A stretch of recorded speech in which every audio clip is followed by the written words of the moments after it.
शाहीन बाग में प्रोटेस्ट होगा तो हिंदू टारगेट होगा, एक किसान आंदोलन होगा तो हिंदू टारगेट होगा, वक्फ बोर्ड बिल अमेंडमेंट होगा तो भी हिंदू ही टारगेट होगा। मुर्शिदाबाद वेस्ट बंगाल में वक्फ बिल के प्रोटेस्ट के नाम पर हिंदुओं को ही टारगेट किया जा रहा है।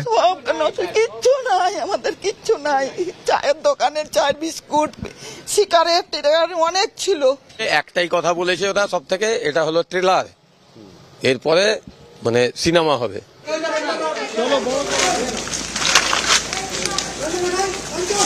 চল ব্যাক।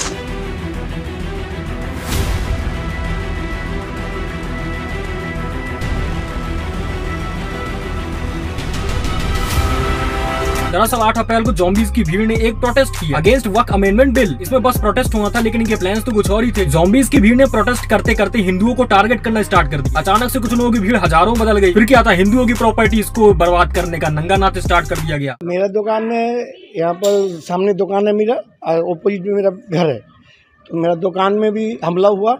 हमला जब शुरू हुआ तब मैं थाना को कॉल किया। थाना आधा घंटा बाद फिर भी हमला हो रहा था, फिर भी कॉल किया, आ रहा है। ऐसे करते करते 2-3 घंटा तक कुछ नहीं आया, पुलिस प्रशासन कोई नहीं आया। समूचा जो सामान था लूट ले गया, तोड़ फोड़ के समूचा रख दिया। प्रशासन 4 घंटा तक उपद्रव चल रहा था, लेकिन कोई मैंने प्रशासन का कोई अता पता नहीं था। इस सब हमारे मुस्लिम लोग दुकान भी चुन चुन के हिंदू लोग को तोड़ा है। आप लोग देखिए बगल में दाएं तरफ बाएं तरफ मुस्लिम की दुकान है, उसमें कोई आँच नहीं है। मैंने बच्चे लोग के साथ रहने से बहुत दिक्कत हो रहा है, मैंने डर का माहौल बना हुआ है। सिर्फ हिंदुओं की प्रॉपर्टीज को ही नुकसान नहीं पहुंचाया, बल्कि इस नकली प्रोटेस्ट में ज़ॉम्बीज ने स्टोन पेल्टिंग भी की। हिंदुओं की प्रॉपर्टीज में जो सामान थे उनको भी लूटा और साथ ही हिंदुओं को टारगेट करके उन पे हमला भी किया गया। इसके बाद मुर्शिदाबाद के डरपोक हिंदू, स्पेशली दलित हिंदू, अपने घरों को छोड़कर दूसरे शहरों में, दूसरे राज्यों में जाकर शरण लेने लग गए।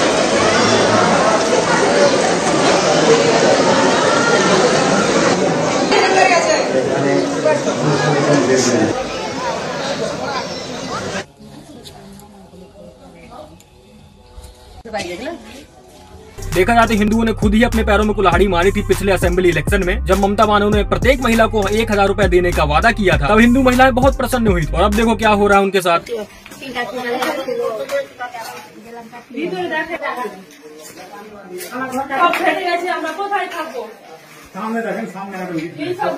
আমি জমি জায়গা বেচে সব টাকা পয়সা রেখেছিলাম, সব নিয়ে চলে গেছে। ডাক্তার দেখাই খাই, টাকা পয়সা সব নিয়ে চলে গেছে। দেখেন এখানে বাক্স, ওখানে বাক্স, আমার টিউবওয়েল ছিল সব ভেঙে ফেলে দিয়েছে। টালের ঘরে রান্না করি ওটাও ভেঙে ফেले दिए।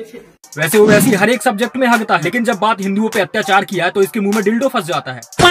मैं वेस्ट बंगाल गवर्नमेंट का स्पोक्स पर्सन नहीं हूँ ईश्वरी साहब, अनफॉर्चुनेटली। नहीं, मैं किसी गवर्नमेंट का भी स्पोक्स पर्सन नहीं हूँ। वेस्ट बंगाल की जो सरकार है उनके पास कॉम्पिटेंट लोग हैं और मुझे यकीन है कि वो कॉम्पिटेंट लोग आपके सवाल का बेहतरीन जवाब दे सकते हैं। और आपको सिर्फ एक टेलीफोन कॉल करना है उनको, आप कॉल करो, बोल देते हैं। अरे भाई, तुम तो इंडियन पॉलिटिक्स की लैला हो, तुमको तो हर एक पॉलिटिकल पार्टी प्रेम करती है, फिर बोलो इस विषय पर भी। लेकिन ये एक शब्द भी नहीं बोलेगा, क्योंकि यहाँ जो विक्टिम्स है वो हिंदू है, ना कि ज़ॉम्बीज है। अखिलेशुद्दीन का कहना ये है कि मुर्शिदाबाद में जो दंगे हुए हैं वो बीजेपी ने ही करवाए हैं। नहीं, इसलिए अच्छा बंगाल से क्या लेना देना, हम ममता जी के साथ है, खत्म बात। वहाँ जो कुछ कम्युनल टेंशन हो रही है वो सब बीजेपी करा रही है, हमने मुजफ्फरनगर में नहीं देखा क्या? इसके हिसाब से जो भी देश में गलत होता है उसके पीछे बीजेपी ही होती है, और जो अच्छा होता है उसके पीछे समाजवादियों का हाथ होता है। इसलिए भाई मैं अखिलेश यादव को दोगला अल्ट्रा प्रो मैक्स मानता हूँ। कलकत्ता हाईकोर्ट के एक्स जज विजीत गांगुली की बातों से मैं पूरी तरह सहमत हूँ। Mamata is triggering this situation by giving them tacit support for killing the Hindus. Mamata has now become the chief minister of Muslims, not the chief minister of Bengal। ममता दीदी का एक पुराना वीडियो वायरल है जो पिछले वेस्ट बंगाल के असेंबली इलेक्शन के time को बताया जा रहा है। इसको सुनो और समझो कि अभिजीत गांगुली जो बोल रहे हैं वो बिल्कुल सही बोल रहे हैं। हमको जो मर्जी हो हम करेंगे। एक बात याद रखना, बीजेपी को मदद मत करो। बीजेपी का अगर तुम लोग मदद करोगे कोई, तो अल्लाह का कसम आप लोग को कोई माफी नहीं करेगा, हम तो माफी नहीं करेंगे। ये लड़ाई में हम लड़ाई करेंगे, हम लड़ेंगे, हम लड़ेंगे नहीं।